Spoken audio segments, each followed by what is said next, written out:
오늘 본문에는 절박한 심정으로 예수님께 나아온 두 사람의 이야기가 실려 있습니다. 한 사람은 12년간 불규칙적인 하혈이 멈추지 않는, 그래서 피를 계속 흘려가면서 죽어가고 있는 여인이고, 또 한 사람은 역시 심각한 병에 걸려서 죽어가는 12살 된 딸을 둔 아버지가 등장합니다. 두 사람 중에서 12년간 하혈한 여인은 예전에 그 나병 환자 기억나십니까? 그 나병 환자처럼 직접 예수님께 나아왔고, 12살 되어서 죽어가고 있는 이 딸 아이의 아버지는 천장을 뚫고 중풍병자를 내렸던 거 기억하십니까? 그 중풍병자를 내렸던 그 친구들처럼 절박한 심정으로 예수님께 나아옵니다. 직접 나아오든 간접적으로 나아오든 그것은 중요하지 않습니다. 두 사람의 믿음을 예수님이 기뻐합니다. 예수님을 믿어야 되니까요. 근데 오늘 본문에서 강조하고 있는 것은 무엇이냐면, 두 사람 다 예수님을 합당하게 믿었지만 사실은 그 사람의 그 믿음은 전부가 아니었습니다. 예수님은 그 사람들의 처음 믿었던 그 믿음보다 엄청 더 위대하신 분이고요. 그 사람들은 나름대로 믿음을 가지고 예수님께 나아왔지만 예수님이 그 사람들에게 주시고자 하는 은혜는 그 사람들이 기대했던 그 이상의 은혜를 예비하고 있다는 그 강조점을 가지고 반복해서 오늘 본문을 이어가고 있습니다. 먼저 첫 번째로 12해로 혈루증으로 앓아 누웠던 여자를 살펴보겠습니다. 25절부터 28절 말씀 제가 봉독하겠습니다. 12해를 혈루증으로 앓아온 한 여자가 있어 많은 의사에게 많은 괴로움을 받았고 가진 것도 다 허비하였으되 아무 효험이 없고 도리어 더 중하여졌던 차에 예수의 소문을 듣고 무리 가운데 끼어 뒤로 와서 그의 옷에 손을 대니 이는 내가 그의 옷에만 손을 대어도 구원을 받으리라 생각하밀러라. 이 여인은 12년간 끊임없이 하혈하는 여인이었습니다. 그것이 구체적으로 무엇을 의미하는지를 한번 생각해 보십시오. 12년간 끊임없이 하혈했다는 것은 이 여인이 결혼을 할 수 없었다는 것을 의미합니다. 결혼을 했더라도 남편을 가까이 할 수 없었다는 것을 의미합니다. 이 여인은 아이를 잉태할 수도 출산할 수도 안고 젖을 먹일 수도 없었다는 것을 의미합니다. 남편과 자녀의 존재가 여자의 가치를 결정하는 전부였던 이 시대에 이 여자는 사회적으로 아무런 가치가 없는 여자로 12년을 살아야 했습니다. 사람에게 사랑받을 수 없다면 하나님께라도 사랑받아야 되는 것 아닙니까? 근데 이 여인은 피나 정액을 중시하는 율법에 의해서 계속되는 파열 때문에 예배의 자리로 나갈 수 없었습니다.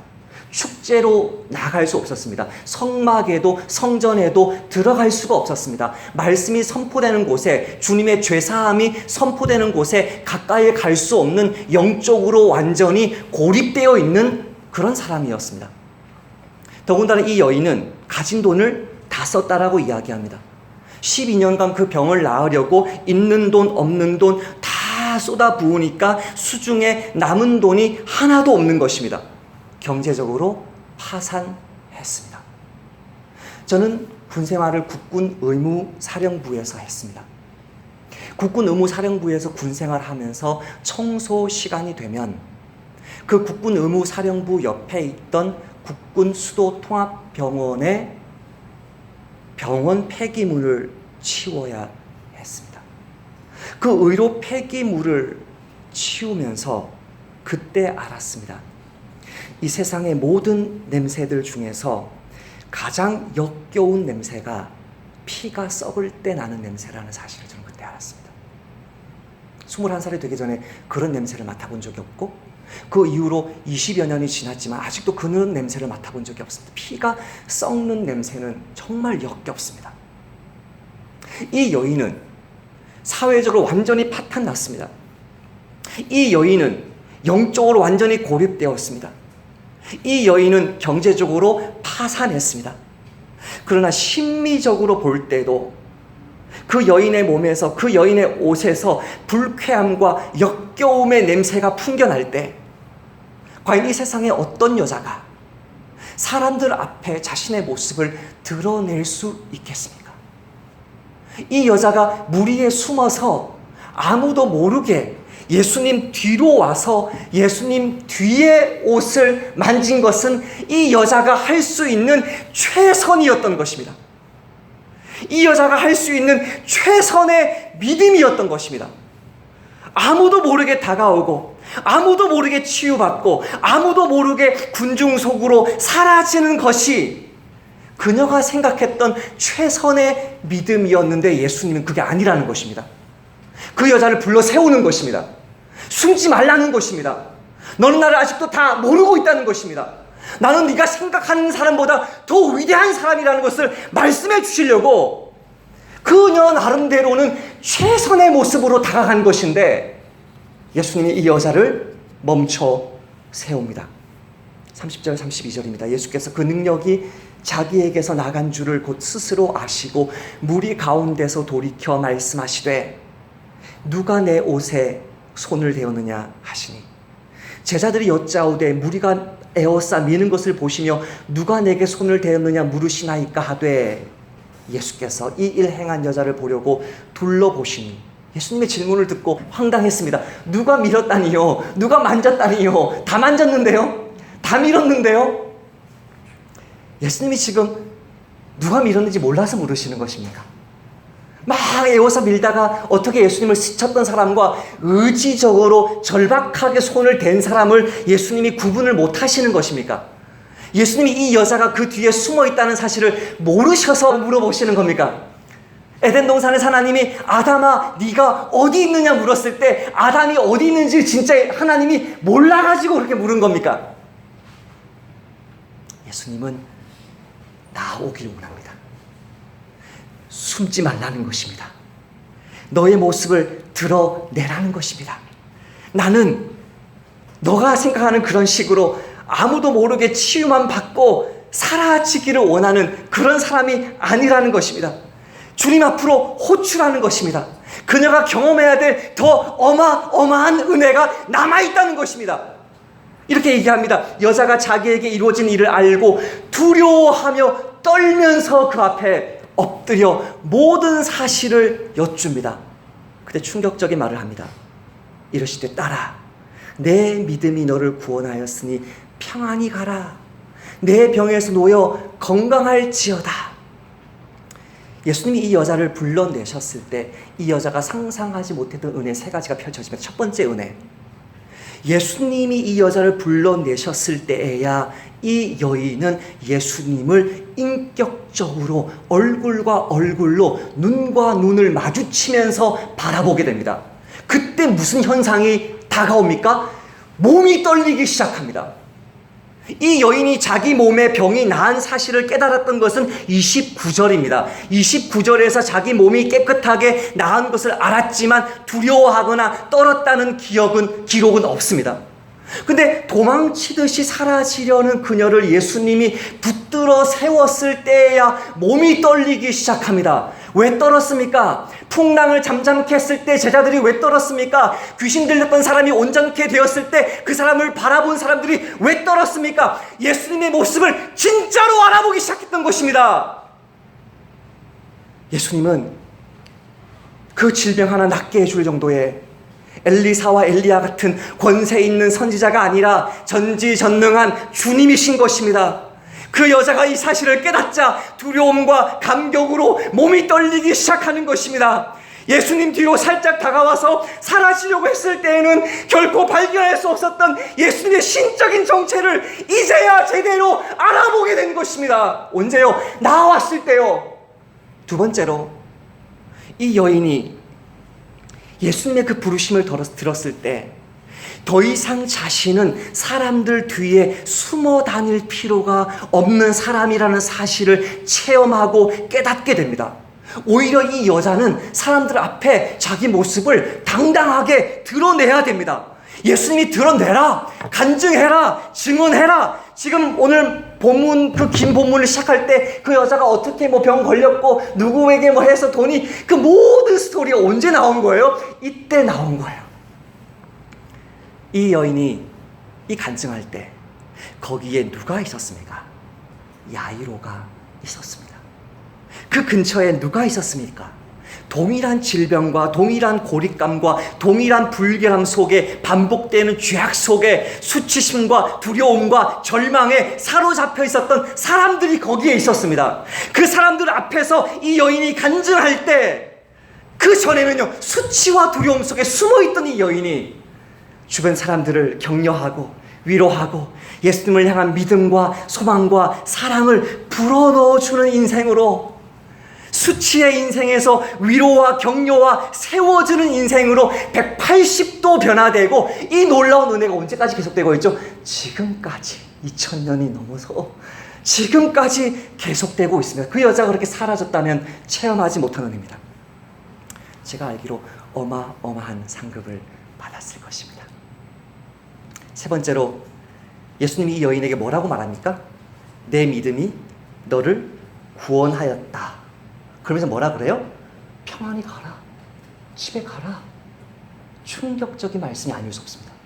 문둥병자, 레위기를 읽어보신 문둥병자나 하혈하는 여인이나 동일하게 취급합니다. 반드시 누구에게 찾아가야 됩니까? 제사장에게 찾아가야 됩니다.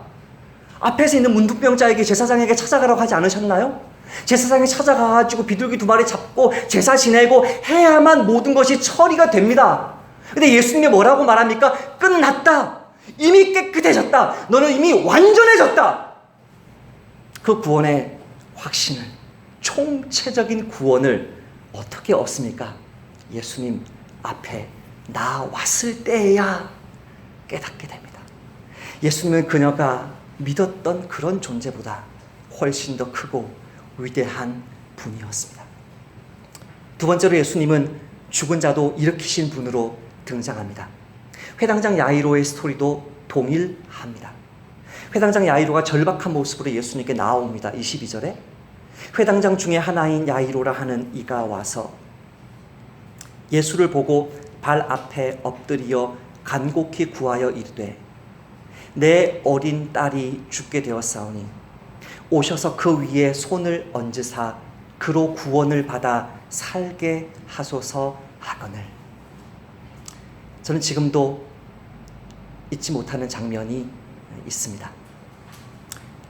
그 장면이 떠오를 때면 주여 이런 말을 내뱉으면서 몸서리 칩니다.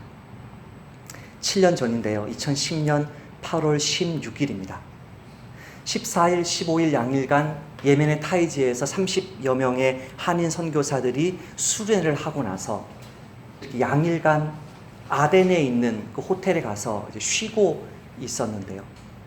그 호텔 가운데에는 큰 이렇게 원형의, 마치 이렇게 더블 원형의 큰 원이 2개가 겹친 것 같은 큰 이렇게 수영장이 있었고, 오른쪽에는 한 2.5m, 3m, 2.5m, 3m. 제가 이렇게 들어갔을 때 쭉 내려갔으니까요. 한 2.5m, 3m 정도의 깊이였고, 이쪽은 이제 한 1m 정도의, 제가 들어갔을 때 가슴 정도 오는 그 정도의 이제 물이 여기 한 20m, 30m 되는 그 풀장에 밑에 경사가 이렇게 쫙 이렇게 되는 것입니다. 한국에 있는 그런 실내 수영장보다 훨씬 더 급한 경사입니다. 그 경사에 아이들이 막 수영을 하면서 노는 것입니다. 그때 우리 남자 선덕사들은 8명, 9명의 남자 선덕사들은 그곳에서 2, 3m 떨어진 그런 텐트가 있었는데 그 텐트에 등을 기대고 쉬고 있었습니다. 제 마음에, 제 아이들이 수영을 못하니까요, 제 마음에 불안한 마음이 들어서 저 혼자 일어나서 그 수영장 그 옆에 이렇게 앉았습니다. 그러니까 굉장히 그 중동의 태양이 뜨겁고 눈부시거든요. 선글라스를 끼고 이렇게 막 첨벙이는 소리, 막 떠드는 소리, 눈부신 태양, 귀가 멍멍멍멍 이렇게 시간이 뭐 몇십 분이 흘러갔는지 1시간이 흘러갔는지 기억이 나지 않는데요. 그렇게 잠시 제가 그런 소리 가운데 멍하게 앉아 있다가 제가 순간 정신을 이제 차리고 다시 이렇게 아이들을 쭉 보면서 수영하지 못하는 만 6살, 만 4살의 그 아들과 딸이 어디 있는지를 살펴보는데 수영장의 수면 위 어느 구석을 살펴보아도 저의 4살짜리 딸이 보이지 않는 것이었습니다.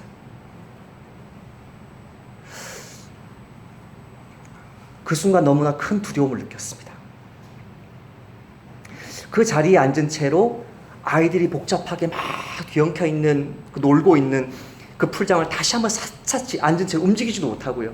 샅샅이 뒤졌는데, 2번째 뒤졌을 때 저로부터 한 6, 7m 떨어진 물속 그 깊이, 그 2, 3m 되는 그곳에서 물 안에서 허우적대고 있는 그 딸아이의 모습이 어렴풋이 보이는 것입니다. 그 주변에 많은 사람들이 놀고 있었는데 아무도 그 아이가 그 밑에 벌써 깔아앉아서 이렇게 손을 이렇게 올리면서 막 허우적대고 있는 것을 아무도 보지 못했습니다. 순간적으로 제가 몸을 날렸습니다. 뛰어갔는지 다이빙을 했는지 수영했는지 기억이 안 나고 순간적으로 몸을 날려서 그 아이를 이제 안아서 건져내고 물을 토하여내고 울음을 터뜨리는 일이었습니다. 7년이 지난 일이고 제가 한국에 돌아온 지 2년이 되었는데도 혼자 누워있을 때, 특별히 밤에 잠잘 때 혼자 누워있을 때 그게 그냥 떠오르면서 내가 그 순간에 그 아이를 혹시 발견하지 못했더라면, 내가 어른들끼리 앉아있다 갑자기 불안한 마음이 들어서 이렇게 혼자 떨어져서 이렇게 나와서 아이들을 살피지 않았더라면 어떻게 되었을까라는 생각만 해도 몸서리가 쳐집니다. 눈물이 납니다. 내 어린 딸이 죽게 되었사오니라고 했을 때 이 야이로가 아버지로서 느꼈을 그 절박함은 그런 죽을 병에 직접 걸려 있었던 혈류증 걸린 여인에 비해서 결코 가벼운 것이 아니었습니다. 더군다나 누가복음에 보면 이 여자아이가 외동딸이라고 말합니다. 다른 아들이 없이 딸 하나만 있는 집에 내 어린 딸이 죽게 되었을 때 그 아버지로서 느끼는 그 절박함은 그 당시 예수님이 유대 지도자들로부터, 회당장으로부터 뭔가 좀 삐딱한 사람으로 감시를 당하고 있던 상황 속에서 두려움 없이 그 앞에 엎드려서 주님 앞에 간곡히 그 손을 얹어서 그로 구원받아 살게 해달라고 구할 만한 그런 절박한 믿음이 이 야이로에게 있었습니다. 그러나 예수님은 그 야이로의 믿음이 충분한 것이 아니라고 말씀합니다. 그 여인의 살짝 손대고 치유받고 사라지려던 그 여인을 잡아 붙들어 낸 것처럼 그 야이로가 예수님에게 죽어가는 아이에게 손 하나 얹어서 살려주는 주님 정도가 아닌 것을 알려주려고 뭐합니까? 지체합니다. 혈류병 여인이 손대고 갔을 때 그거 알았는데도요, 지금 무슨 상황이에요? 급하게 가야 될 상황인데도요, 지체합니다. 누가 내 몸 만졌냐? 앞에 나와라. 너 이야기 다 해봐라. 다 들어주고 후속 사역 양육 다 해주고 구원의 확신 다 심어주고 완벽하게 세워서 보냅니다. 예수님은 나사로를 살리실 때도 일부러 지체하셨습니다. 예수께서 본래 마르다와 그 동생 나사로를 사랑하시더니 나사로가 병들었다 함을 들으시고 그 계시던 곳에 이틀을 더 유하시고 그 후에 제자들에게 이르시되 유대로 다시 가자 하시니 이 말씀을 하신 후에 또 이르시되 우리 친구 나사로가 잠들었도다. 이틀을 유하신 이유가 무엇이었습니까? 나사로가 잠들 때까지 기다린 것이었습니다. 우리는 상상 못할 주님의 모습을 만납니다. 병들었다가 죽은 사람만 다를 뿐 나사로의 스토리와 이 12살 먹은 딸아이의 스토리는 동일합니다. 예수님은 일부러 기다리십니다. 도망치듯 사라지던 그 혈루증 여인을 붙잡아 세워서 예수님이 얼마나 위대한 분인지를 더 크게 알려주셨던 것처럼 급하게 예수님, 내 딸 죽어가요. 빨리 와주세요. 예수님 어서요. 발을 동동 구르고 있는 그 야이로를 붙들어 주시면서 그 딸이 죽을 때까지 기다리십니다. 우리는 우리 믿음만큼만 예수님이 역사해 주시기를 원합니다. 우리의 믿음은 죽음의 위기에서 당장 건진받는 것입니다. 내가 닥친 이 위기, 내가 닥친 이 어려움 좀 빨리 해결해 주시기를 바랍니다. 그러나 예수님은 우리의 믿음보다 더 큰 분으로 드러납니다. 급할 때마다 당장 은혜 받고 또다시 언제 그런 위기가 찾아오기 전에는 예수님을 간절히 찾지 않을 그런 어린아이와 같은 신앙에 만족하지 않습니다. 예수님은 당신이 누구신지 우리가 확실히 평생 잊을 수 없도록, 잠잘 때마다 생각나도록, 생각만 해도 눈물 나도록 절절한 체험을 하게 하십니다. 그래서 우리의 인간적인 소망이 완전히 끊어질 때를 기다리는 겁니다. 예수님이 기다리셨던 그 시간이 찾아왔습니다. 야이로 집에 사람이 이렇게 말합니다. 당신의 딸이 죽었나이다. 어찌하여 선생을 더 괴롭게 하나이까? 주여, 죽은 지가 나흘이 되었음에 벌써 냄새가 나나이다. 나사로의 누이의 말과 동일하지 않습니까? 이런 말이 우리 입에서 나올 때까지 주님, 못 살겠습니다. 내 가정을 어떻게 건사합니까? 내 교회를 어떻게 이끌고 갑니까? 못합니다. 하나님, 나는 못합니다. 내가 절망할 때까지 기다립니다. 내 입에서 주님 한 분 외에는 나는 소망이 없다고 말할 때까지 지체합니다. 그때 주님이 뭐라고 말합니까? 두려워하지 말고 믿기만 하라. 예수님 말은 이런 말입니다. 네가 나를, 내 딸의 병을 고쳐줄 자로 믿었느냐? 내가 더 큰 것을 볼 것이다. 네가 12년 동안 혈류병 걸린 그 여인이 치유받는 것을 네 눈앞에서 보았느냐? 더 큰 것을 볼 것이다. 나는 병들어서 죽은 자도 잠자는 자를 깨우듯이 일으킬 것이다. 그 결과가 무엇입니까? 풍랑을 잠잠케 하셨을 때처럼, 귀신 들린 자를 온전케 치유하셨을 때처럼, 혈류병 걸린 여인을 치료해 주셨을 때처럼 예수님을 제대로 알아보는 사람들이 41절 42절에서 크게 메갈레, 크게 놀라고 놀라는 일이 생겨나는 것입니다. 처음에 예수님을 다급하게 찾으면서 무릎을 꿇었을 때는 상상하지 못했던 기적이 그 삶 속에 일어나는 것입니다. 혈류병 걸린 여인에서처럼 야이로의 스토리에서도 우리 예수님은 야이로의 믿음보다 더 크고 위대한 주님으로 다가오는 것입니다. 세 번째로 우리 주님은 나를 너무나 구체적으로 보살피시는 분입니다. 우리 주님이 우리를 얼마나 섬세하게 보살피시는지 사랑하는 나그네 교회 형제 자매들이 반드시 마음에 새겨 주시기를 부탁드리겠습니다.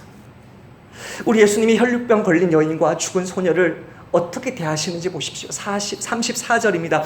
예수께서 이르시되 딸아, 내 믿음이 너를 구원하였으니 평안히 가라. 41절과 43절 볼까요? 그 아이의 손을 잡고 이르시되 달리다 굼 하십니다. 지금 예수님이 이 여인에게 뭐라고 부릅니까? 딸이라고 부릅니다. 어찌 보면 예수님보다 나이가 더 많을 수 있는 이 여인을 향해서 예수님이 딸이라고 부릅니다. 이 여인을 누가 지었습니까? 예수님이 지었습니다. 이 여인의 인생을 누가 이끌어 오셨습니까? 예수님이 이끌어 오셨습니다. 이 사람을 누가 구원합니까? 예수님이 구원하고 예수님이 이 사람을 온전하게 세웁니다. 실제로 이 여인의 육신의 아버지가 그 자리에 나타났다 할지라도 예수님보다도 그 여인을 더 사랑했겠습니까? 아니요. 예수님이 12살 된 이 여자아이에게 뭐라고 부르십니까? 달리다라고 부릅니다. 달리다라는 말은 새끼 양이라는 말입니다. 그러니까 이걸 헬라어로 번역할 수 없으니까 헬라어로는 소녀라라고 번역했지만 달리다라는 말은 아이고 내 새끼야, 내 강아지야, 우리 아가야, 그 뜻입니다. 예수님의 모습은 지금 뭐냐면 아빠가 일반적인 가정에서 딸이 누워있을 때 다가가서 손을 잡고 아가 이제 일어나야지, 우리 아들 우리 딸이 이제 일어나야지라고 말하는 그 모습을 그대로 보여준 겁니다. 아람어로 달리다 굼, 일어나, 아가 일어나야지, 아침이야. 이 아이가 일어나서 방을 막 돌아다니면서 아, 잘 잤네, 제가 깊이 잠들었나 봐요. 마치 일반 가정에서 일어나는 그 모습을 통해서 오늘 본문에서 자기의 죽어가는 딸 때문에 가슴 절절히 예수님 앞에 엎드려졌던 그 아비보다도 예수님이 그 딸을 더 사랑하고 계신 것을 보여줍니다. 두 번째로 예수님이 무슨 말씀을 하시는지를 한번 보십시다. 예수님은 첫 번째 그 여인에게 뭐라고 말합니까? 딸아, 내 믿음이 너를 구원하였으니 평안히 가라. 내 병에서 놓여 건강할지어다. 예수님이 지금 이렇게 말씀하시는 게 아닙니다. 야, 너희 이제 나았구나. 이제 교회 봉사 좀 해야지. 야, 너 엄청난 은혜를 받았네. 감사헌금 좀 해야지. 야, 너 저 미전도 종족을 향해서 나아가야지 이제. 그렇게 말하지 않습니다. 예수님은 뭐라고 말합니까? 딸아, 이제 평안하게 잘 살아야 한다. 알겠지? 너 많이 두려웠지? 많이 수치스러웠지? 누구에게도 너의 모습 내어놓지 못했지? 이제 너는 깨끗해졌어.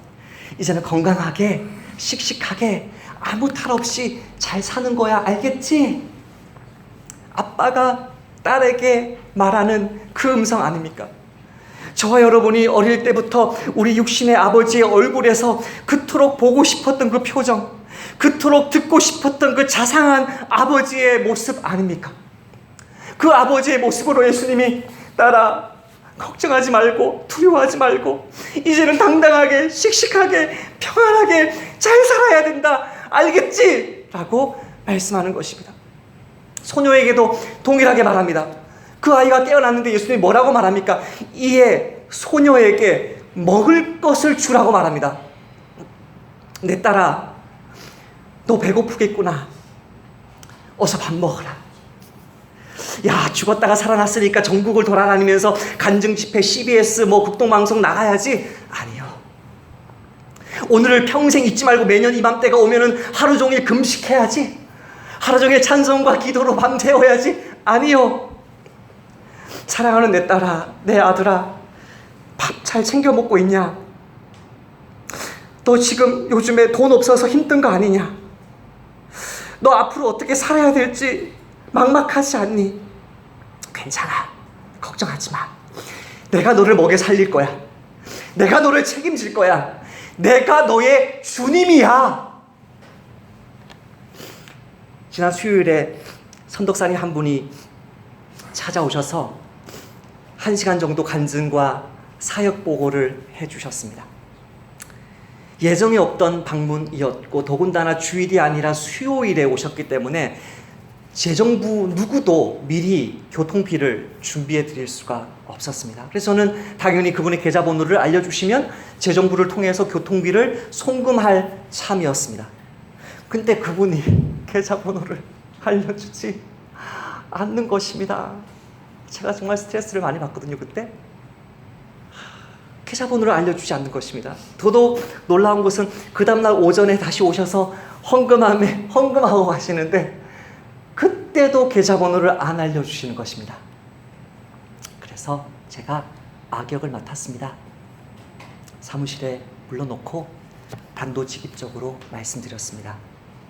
선교사님, 제대로 먹고나 사십니까? 얼마나 재정이 풍성하시면 우리 교회가 주는 교통비도 안 받겠다고 하십니까? 그리고 그날 오후 4시에 그분의 계좌번호가 저에게 도착했고 그 번호를 재정부에 전달해 드렸습니다. 우리 주변에 너무나 많은 사람들이 우리 주 예수님을 오해합니다.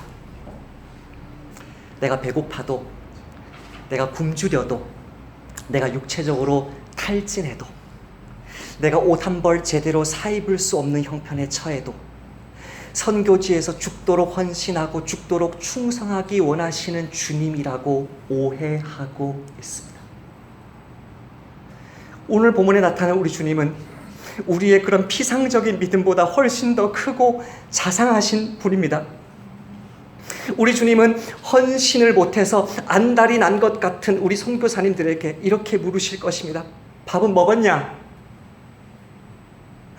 아이들 학교 보낼 돈은 있냐? 새 옷이라도 한번 마음 편하게 사입을 수 있는 거냐? 교회를 개척했고 여러분의 가정을 세워야 될 저 여러분에게 동일하게 물으십니다. 힘들지? 외롭지? 내가 다 안다. 평안해라. 강건해라. 잘 먹어라. 잘 쉬어라. 아무 걱정하지 말고 조금도 두려워하지 말고 나를 믿기만 해라. 우리 주님이 이렇게 위대한 분이신 게 얼마나 감사합니까? 말씀을 맺겠습니다. 지금 우리 나그네 교회 형제 자매들은 우리 주님을 어떻게 알고 있습니까? 예수님은 우리의 믿음보다 더 크고 위대하고 섬세한 분입니다. 우리 주 예수님은 우리가 입을 열어 우리가 받았던 상처와 은혜를 나누기를 원하십니다. 우리 주 예수님은 인간적인 소망이 완전히 끊어진 상황에서도 죽은 사람을 완전히 살려내는 능력을 나의 가정에, 교회에 보여주기를 원하십니다. 우리 주 예수님은 정서적이고 육체적인 복지에 우리의 자상하신 아버지처럼 너무나 섬세한 관심을 가지고 계십니다. 이렇게 좋으신 우리 주님께 어서 속히 달려가 그 품에 안기시기를 주님의 이름으로 축복합니다. 아멘. 하나님 감사합니다. 오늘도 우리에게 우리 주 예수님이 어떤 분이신지 알려주셔서 감사합니다. 내가 아는 피상적인 믿음 내려놓고 주님이 나에게 요구하시고 주님이 나에게 이끌어내기를 원하시고 주님이 나에게 보여주고자 하시는 우리 주님에 대한 더 큰 은혜와 사모함과 그 믿음을 소유하고 누리고 체험하는 이번 한 주가 되도록 크고 작은 연약함 가운데 있는 우리 나그네 교회 형제 자매들을 붙들어 주옵소서. 예수님의 이름으로 기도하옵나이다.